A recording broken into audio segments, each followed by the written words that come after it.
오늘 만나 2월 7일 화요일 묵상을 함께 나오도록 하겠습니다. 오늘 말씀은 마태복음 9장 1절에서 13절 말씀으로요. 죄사함의 권세를 가지신 예수라고 하는 제목으로 함께 묵상을 나오도록 하겠습니다. 자, 오늘 본문은 중풍병자를 치유하시는 예수님의 말씀과 능력을 통하여 예수께서 단순한 치료자가 아닌 죄사함의 능력을 가지신 인자, 즉 메시아이심을 드러내고 있습니다. 자, 얼마 전 제가 오랫동안 함께 해왔던 한 형제와 차 안에서 나눈 이야기가 있었는데요. 그것은 세상을 바라보는 방식에 대한 것이었습니다. 우리는 우리가 세상을 바라볼 때에 절대 나의 독자적인 능력으로 세상을 볼 수 있는 그런 능력이 없어요. 세상의 지식이라고 하는 세상이 주는 여러 가지 지식에 근거한 그 안경을 써서 이 세상을 보든지 아니면 성경의 말씀이라고 하는 안경을 통하여서 세상을 보게 됩니다. 그러므로 우리들은 나를 봄과 또는 세상을 보는 데 있어서 성경의 말씀, 즉 예수 그리스도라고 하는 지식의 안경을 통하여서 이 세상을 온전히 바라볼 수가 있습니다. 그러므로 에베소서에서는 바울이 에베소 교회 성도들을 위하여 기도할 때에 이들이 예수 그리스도에 대한 충만한 지식이 있을 것을 두고 기도를 합니다. 우리가 먼저 그것을 보겠습니다. 에베소 3장 13절에서 19절 말씀을 보면 능히 모든 성도와 함께 지식에 넘치는 그리스도의 사랑을 알고 그 너비와 길이와 높이와 깊이가 어떠함을 깨달아 하나님의 모든 충만하신 것으로 너희에게 충만하게 하시기를 구하노라 라고 말씀을 하고 있지요. 그리스도에 대한 올바른 지식, 그것은 성도된 우리들에게 반드시 있어야 하는 것입니다. 오늘 본문에서도 예수님께서는 의도적으로 예수님 자신에 대한 정보를 더 드러내시는데요. 그것은 예수께서 메시아이심을 그러므로 사람들이 메시아로서의 예수님을 바라보고 의지해야 할 것을 말씀을 하십니다. 자, 한 중풍병자를 사람들이 데리고 옵니다. 이들에게 믿음이 있어요.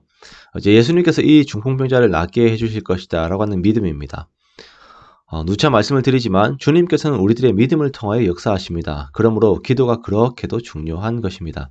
게다가 주님께서는 우리의 믿음의 분량보다 더욱 큰 은혜를 항상 주세요. 자, 그런데 주님께서 중풍병자의 병고침에 대한 선포를 하셔야 되는데 그것이 아닌 여기에서 죄사함에 대한 말씀을 하십니다. 중풍병에 걸린 그 사람을 보고 작은 자야 안심하라 내 죄사함을 받았느니라 라고 말씀을 하세요. 자, 오늘 본문에서는 예수님께서 하나님이시다라고 하는 것을 의도적으로 드러내시는데요. 먼저는 하나님만 하실 수 있는 죄사함의 문제를 언급하셨다라는 것이에요. 자, 그러자 이 발언을 들은 서기관들이 속으로 생각을 합니다. 이 사람이 신성모독을 한다. 자, 그런데 예수님께서 이 사람들의 마음의 생각을 다 아시죠. 너희가 어찌하여 마음에 악한 생각을 하느냐. 자, 이 장면은 예수님께서 하나님이심을 나타내는 두 번째의 증거입니다. 사람의 마음의 생각을 아시는 분은 하나님밖에 없습니다. 마음의 중심을 보시는 분은 오직 하나님밖에 없으세요. 그러면서 주께서는 이러한 발언이 의도된 것이다 라고 하는 것을 드러내시는데요. 내 죄사함을 받았느니라 라고 하는 말과 일어나 걸어가라 라고 하는 말 중에 어느 것이 쉽겠느냐. 그러나 인자가 세상에서 죄를 사하는 권능이 있는 줄을 너희로 알게 하려 하노라 라고 말씀하시고는 중풍병자에게 말씀하십니다. 일어나 내 침상을 가지고 집으로 가라. 자, 이 말씀이 선포되자 중풍병자가 이 권능에 순복하게 됩니다. 고침을 받고 일어나 스스로 걸어서 집으로 갑니다. 자, 예수님께서는 이렇게 죄사함과 병고침의 능력을 가지신 하나님이십니다. 자, 이 당시 무리들에게는 하나님께서 인간의 몸으로 오셔서 그들 가운데 계신 사건의 그 현장을 경험을 하고 있는 것이지요. 그렇다면 당장 이들의 세계관이 바뀌어야 합니다. 매인 것을 자유하게 하시고 고침을 받게 하신 하나님이 그들과 함께 있는 것이에요. 예수님께서는 그의 백성들이 이 사실을 알기를 원하셨습니다. 그러나 이 백성들의 무지함을 보십시오. 이들이 하나님께 찬송을 올려드리는데 그 찬송을 하는 이유가 주님의 의도와는 다릅니다. 8절의 말씀을 보니까 무리가 보고 두려워하면서 이런 권능을 사람에게 주신 하나님께 영광을 돌립니다. 즉 예수님을 하나님으로 인정을 하는 것이 아니라 특별한 능력을 가진 사람으로만 생각을 하는 것이에요. 우리가 그런 것을 보았다라고 하면서 하나님께 영광을 올려드리고 있는 것이죠. 자, 오늘 말씀을 통하여 우리는 예수님에 대한 무지로 인하여 우리 스스로 예수님의 권위와 능력을 얼마나 제한하고 있는가라고 하는 것을 돌아보게 됩니다. 자, 이것은 예수님에 대한 기대의 크기를 말하는 것입니다. 단순히 나의 위로자, 나를 위해 십자가에서 죽으신 분 정도로만 그것도 아주 희미하게 주님을 알고 있음으로 인하여 주님에 대한 기대가 없는 것은 아닐까요?